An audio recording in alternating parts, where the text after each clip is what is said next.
ನಮಸ್ಕಾರ. Understanding residential construction ಸೀರೀಸ್ಗೆ ಸ್ವಾಗತ. ಇವತ್ತಿನ ಮೊದಲನೇ ವಿಡಿಯೋದಲ್ಲಿ ಇಡೀ ನಮ್ಮದು ಕನ್ಸ್ಟ್ರಕ್ಷನ್ ಜರ್ನಿಯಲ್ಲಿ ಮುಖ್ಯವಾದ ಹಂತದ ಬಗ್ಗೆ ಡಿಸ್ಕಸ್ ಮಾಡೋಣ. ಅದು ನಥಿಂಗ್ ಬಟ್ ಕ್ಲೈಂಟ್ಸ್ ಪರ್ಸ್ಪೆಕ್ಟಿವ್ ಅಥವಾ ಕ್ಲೈಂಟ್ಸ್ನ ದೃಷ್ಟಿಕೋನ.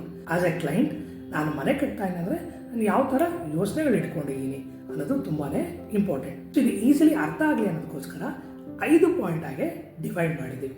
ಅದರಲ್ಲಿ ಫಸ್ಟ್ ಪಾಯಿಂಟ್ ಬಂದು ವಾಟ್ ವಿ ರಿಕ್ವೈರ್, ಅಂದರೆ ಆ್ಯಸ್ ಎ ಕನ್ಸ್ಟ್ರಕ್ಷನ್ ಕ್ಲೈಂಟ್ ನನಗೆ ಏನೆಲ್ಲ ರಿಕ್ವೈರ್ಮೆಂಟ್ ಇದೆ, ನಾನು ಯಾವ ಥರ ಡಿಸೈನ್ ನೋಡ್ತಾ ಇದ್ದೀನಿ, ಟ್ರೆಡಿಷ್ನಲ್ ಲುಕ್ ಬೇಕಾ, ಮಾಡರ್ನ್ ಲುಕ್ ಬೇಕಾ, ನನಗೆ ರೆಂಟೆಡ್ ಪರ್ಪಸಿಗೆ ಕಟ್ತಾ ಇದೀವ ಅಥವಾ ಕಮರ್ಷಿಯಲ್ ಇದೆಯಾ ಆ ಪ್ಲೇಸಲ್ಲಿ.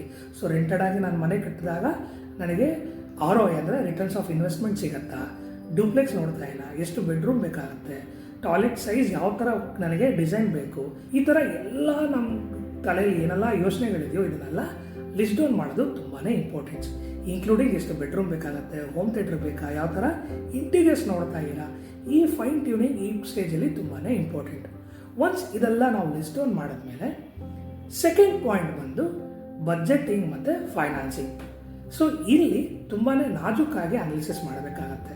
ಇದರಲ್ಲಿ ಸೈಟ್ ಅನಾಲಿಸಿಸ್ ಅಂದರೆ ನಿಮ್ಮ ಸೈಟ್ ಸ್ಲೋಪ್ಸ್ ಏನಿದೆ ಮತ್ತು ಸೈಟ್ ಸಾಯಿಲ್ ಕಂಡೀಷನ್ ಏನಿದೆ, ನೀವು ಅಂದ್ಕೊಂಡಿದ್ದಂಗೆ ನಂಬರ್ ಆಫ್ ಫ್ಲೋರ್ಸ್ ಹೋಗ್ಬೋದಾ, ಈ ಸ್ಟೇಜಲ್ಲಿ ಇದನ್ನೆಲ್ಲ ನಾಜೂಕಾಗಿ ಅನಾಲಿಸಿಸ್ ಮಾಡಿದ್ರೆ ಮಾತ್ರ ನಾವು ಒಂದು ಬಜೆಟ್ಗೆ ಸ್ಟಿಕ್ ಆನ್ ಆಗ್ಬೋದು. ಸೊ ಇದಕ್ಕೆ ಒಂದು ಒಳ್ಳೆ ಎಕ್ಸ್ಪರ್ಟ್ ಹತ್ರ ನೀವು ಹೋಗೋದು ತುಂಬಾ ಇಂಪಾರ್ಟೆಂಟ್. ಇದನ್ನು ನಾವು ಪ್ರೀ ಕನ್ಸ್ಟ್ರಕ್ಷನ್ ಸ್ಟೇಜ್ ಅಂತ ಕರಿತೀವಿ. ಸೊ ಯಾವುದೋ ಒಂದು ಕನ್ಸ್ಟ್ರಕ್ಷನ್ ಕಂಪನೀಸ್ಗೆ ಹೋಗ್ತೀರಾ, ಇಲ್ಲ ಆರ್ಕಿಟೆಕ್ಚರ್ ಹತ್ರ ಹೋಗ್ತೀರಾ, ಗೋ ಇನ್ ದ ಫಸ್ಟ್ ಮೀಟಿಂಗ್ ಅವ್ರ ಹತ್ರ ಕೂತ್ಕೊಳ್ಳಿ, ಇದನ್ನೆಲ್ಲ ಡಿಸ್ಕಸ್ ಮಾಡಿ. ತುಂಬಾ construction companies they will encourage this. So ನಾವು ಹೋಗಿ ಆ್ಯಸ್ ಎ ಕ್ಲೈಂಟ್ ನನಗೆ ಈ ಥರ ಎಲ್ಲ ರಿಕ್ವೈರ್ಮೆಂಟ್ಸ್ ಇದೆ, ನನಗೇನು ಬಜೆಟ್ ಬೇಕಾಗ್ಬೋದು, ಏನೆಲ್ಲ ಅಂದರೆ they will tell the details. So ಯಾವ ಥರ ಹೋಗಬೇಕು, ಸಾಯಿಲ್ ಟೆಸ್ಟ್ ಅಂದರೆ ಏನು, ಇವಾಗ ಬೇಸ್ಮೆಂಟ್ ಹೋಗ್ತಾ ಇದೆ ಅಂದರೆ ಸೈಟ್ ಸ್ಲೋಪ್ ಎಷ್ಟು ರಿಕ್ವೈರ್ಮೆಂಟ್ ಇರುತ್ತೆ, ಅಥವಾ ನಾರ್ಮಲ್ ಫ್ಲ್ಯಾಟ್ ಇದ್ದರೆ ನಮಗೇನು ಬಜೆಟ್ ಬೀಳುತ್ತೆ, ಇದನ್ನೆಲ್ಲ ಆಲ್ಮೋಸ್ಟ್ ಎಲ್ಲ ಕನ್ಸ್ಟ್ರಕ್ಷನ್ ಕಂಪನಿಗಳು ನಿಮಗೆ ಎಕ್ಸ್ಪ್ಲೇನ್ ಮಾಡೇ ಮಾಡ್ತಾರೆ. ಒನ್ಸ್ ಇದೆಲ್ಲ ಆದಮೇಲೆ ನಿಮ್ಮ ಐಡಿಯಾಸ್ ಪ್ರಕಾರ ಡ್ರಾಯಿಂಗ್ ಪ್ರಿಪೇರ್ ಮಾಡಬೇಕಾಗತ್ತೆ, SBC ಸಾಯಿಲ್ ಟೆಸ್ಟಿಂಗ್ ಮಾಡಬೇಕಾಗತ್ತೆ. ದೆನ್ ಇದರೆಲ್ಲ ಔಟ್ಕಮ್ಸ್ ಮೇಲೆ ಒಂದು ಬಜೆಟ್ ಅನ್ನೋದು ಪ್ರಿಪೇರ್ ಮಾಡಬಹುದು. ಇದರ ಜೊತೆಗೆ ದ ಥರ್ಡ್ ಪಾಯಿಂಟ್ ಬಂದು ಲೀಗಲ್ ರೆಗ್ಯುಲೇಷನ್ಸ್. ಸೊ ಎಷ್ಟೋ ಕ್ಲೈಂಟ್ಸ್ಗಳನ್ನ ನಾವು ನೋಡಿದ್ದೀವಲ್ಲ, ನಮ್ಮ ಲಾಸ್ಟ್ ಒಂದು 16 ಇಯರ್ಸಿಂದ ನಾನು ನೋಡ್ತಾ ಬರ್ತಾ ಇದ್ದೀನಿ. ತುಂಬ ಜನ ನಂಬರ್ ಆಫ್ ಅಂದರೆ ನಂದು ಕನ್ಸ್ಟ್ರಕ್ಷನ್ ಏರಿಯಾ ಎಷ್ಟಿದೆ into the construction cost, okay ಇದು ನನ್ನ ಬಜೆಟು ಅಂತ ಫಿಕ್ಸ್ ಆಗ್ತದೆ. ಇಲ್ಲ, ಇದ್ರ ಜೊತೆಗೆ ಲೀಗಲ್ ರೆಗ್ಯುಲೇಷನ್ಸ್ ಇರುತ್ತೆ. ಮನೆ ಮುಗಿದ ನಂತರ ಕೆಲವೊಂದು ಲೀಗಲ್ ಫಾರ್ಮಾಲಿಟೀಸ್ ಇರುತ್ತೆ.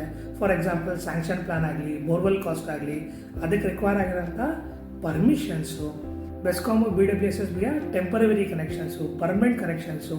ಇವಾಗ ಲಿಫ್ಟ್ ಹೋಗ್ತಾ ಇದೆ ಅಂದರೆ ಅದಕ್ಕೆ ಸಪ್ರೇಟಾಗಿ 1 ಕಿಲೋವಾಟ್ಸ್ ಬೇಕಾಗುತ್ತೆ. ಸೊ ಅದಕ್ಕೆ ಎಷ್ಟು ಬೇಕಾಗತ್ತೆ, ಲಿಫ್ಟ್ನ ರಿಕ್ವೈರ್ಮೆಂಟ್ಸು, ಇದೆಲ್ಲ ನಮಗೆ ಇಂಪಾರ್ಟೆಂಟ್ ಆಗುತ್ತೆ. ಇದನ್ನೆಲ್ಲ ಸೇರಿಸಿದ್ರೆ ನಾವು ಒಂದು ಬಜೆಟ್ಗೆ ಬರುವಂಥಕ್ಕಾಗತ್ತೆ.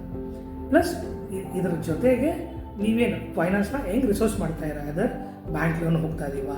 ಸೊ ಇದೆಲ್ಲ ನಿಮ್ಮ ಸ್ಟೇಜಸಲ್ಲಿ ನಿಮ್ಗೆ ಲೀಗಲಾಗಿ ಎಲ್ಲ ಇದ್ದಾಗ, ಸೊ ಬಜೆಟ್ ಇದೆ, ನಿಮ್ಮ ಐಡಿಯಾಸು ಡ್ರಾಯಿಂಗ್ ರೂಪದಲ್ಲಿದೆ, plus you have what all the legal sanction plans, BESCOM ಇದೆಲ್ಲ ಇದ್ದಾಗ ಬ್ಯಾಂಕ್ನ ನೀವು ಅಪ್ರೋಚ್ ಮಾಡಿದಾಗ ಏನು ನಿಮ್ಮ ಫಂಡ್ ಬೇಕಾಗತ್ತೆ, ಅಲ್ಲಿ ಏನು ಎಲಿಜಿಬಿಲಿಟಿ ಇದೆ, ಇದೆಲ್ಲ ನಮಗೆ ಕ್ಲಿಯರಾಗಿ ಒಂದು ಪಿಕ್ಚರ್ ಬರುತ್ತೆ. ಒನ್ಸ್ ಇದೆಲ್ಲ ಆದಮೇಲೆ ನಾವು ನೆಕ್ಸ್ಟ್ ಬರುವಂಥದ್ದು ಟೈಮ್ ಲೈನು ಮತ್ತು ಶೆಡ್ಯೂಲಿಂಗ್. ಹೌದು, ಒನ್ಸ್ ಇದೆಲ್ಲ ಫ್ರೀಸ್ ಆದಮೇಲೆ ಪ್ರೀ ಕನ್ಸ್ಟ್ರಕ್ಷನ್ ಡಿಸೈನ್ ಫೇಸಿಗೆ ಎಷ್ಟು ಟೈಮ್ ಬೇಕಾಗುತ್ತೆ ಗೊತ್ತಾಗುತ್ತೆ.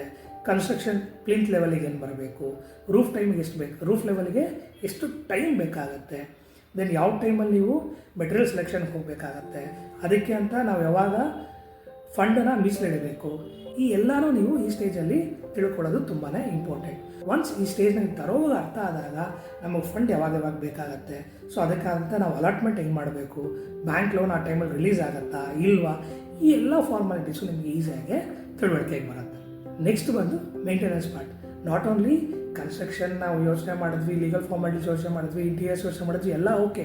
Then end of the day maintenance ಏನೇನು ಬರುತ್ತೆ ಅಂದರೆ, ಫಾರ್ ಎಕ್ಸಾಂಪಲ್ ಇವಾಗ ಎಕ್ಸ್ಟೀರಿಯರ್ಗೆ ನಾವೊಂದು ಸೆರಾ ಕ್ಲಾಡಿಂಗ್ ಹೋಗಿದ್ದೀವಿ ಅಥವಾ ವುಡ್ಡನ್ ಸೀಲಿಂಗ್ ಹೋಗಿದ್ದೀವಿ.